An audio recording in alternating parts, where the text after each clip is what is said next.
you, for some reason, come and retaliate or attack back, and then now we're going to be starting the conversation from where you defend yourself. Yeah. So to me, in my religion, it's very clear. Any organization, state for that matter, who kills innocent people, we condemn. We're morally consistent. The Western world and Israel is strategically consistent. We're morally consistent. So we are morally whoever it's done by. That's the reason why you see the far right, for example, that little midget scumbag Tommy Robinson. He's a little midget, intellectual midget, and he's a midget himself. Yeah. You used to say, "Oh, Tommy." He's a midget. He's a midget. Yeah. Himself. If you think when ISIS a couple of years ago were coming out and doing atrocities, you would see something. You see a big contrast. We as Muslims, from laymen like myself, to public figures like Mohammed Hijab, from our imams to Muslim leaders, were all condemning ISIS. Correct? Yeah. Why? Because they were attacking innocent people, men, women, children, Muslims.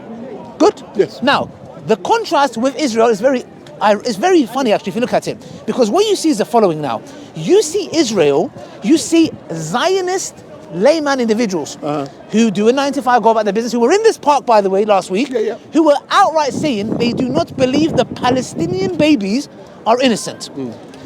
Now, these are just your Zionist layman who are going about their day-to-day life. Then you have the IDF soldiers. Then you have their public figures. Then you have the MPs. Then you have the defense minister. They are collectively saying that the genocide that's happening. I've seen many videos where they are saying more babies should be killed. Now just contrast that with us Muslims, where we would condemn ISIS. These individuals are Muslims. They are bad Muslims. We call them out. But when it comes to Israel and them outright calling genocide, asking for a genocide, asking for more babies to be killed, where is the far right condemning the Old Testament? Where is Tommy Robinson, the flipping intellectual midget, cocaine head, crackhead, who's raising funds and using the money to fundraise for his coke addiction? Where is he going in front of synagogues or anywhere for that matter and confronting the Jews and saying there are militant combatants behind us? They are calling for the outright, Zionists by the way, they are calling for the outright annihilation, the genocide of the Palestinians.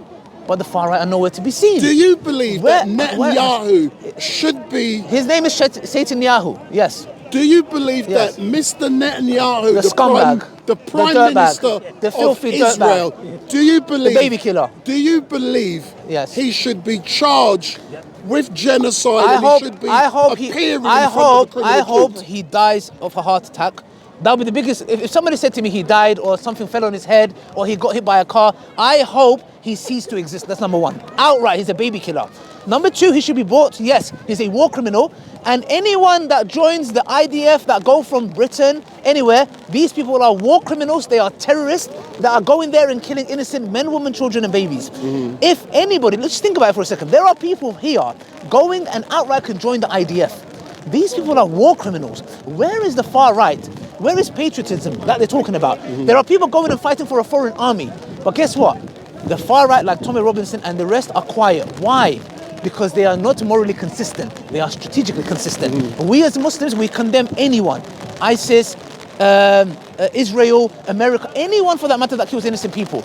But when it comes to the Palestinian lives, you see the Zionists and the far right outright saying they're quiet. So to me, it just speaks volumes. What is going to be the end game in this war? End game is going to be, in a nutshell, Israel is going to be seen, they're going to go down in history as baby killers, committed genocide and apartheid, and alhamdulillah, inshallah, Palestine is going to be free. And the Jews and the Muslims and the Christians are going to live together like they did before, in peace. That's what's going to happen. Unfortunately, inshallah. The rain is coming. Yes. And this is going to end our conversation. Yes. But I do want to thank you. No problem. And you have finally given me my Quran. No problem. Which you promised to give. Yes, I did. But Gavin, I want to see part 2 of the film. Yes. Mr. Inshallah, January. Inshallah. January. But what year? Next year. Tomorrow. Next year. Thanks a lot. Yeah. Take care. No pleasure. Thank you. Have you got your mic? Yeah. I've got it. All right. Are you going to take a picture with you? I'm a little bit busy, and it's raining.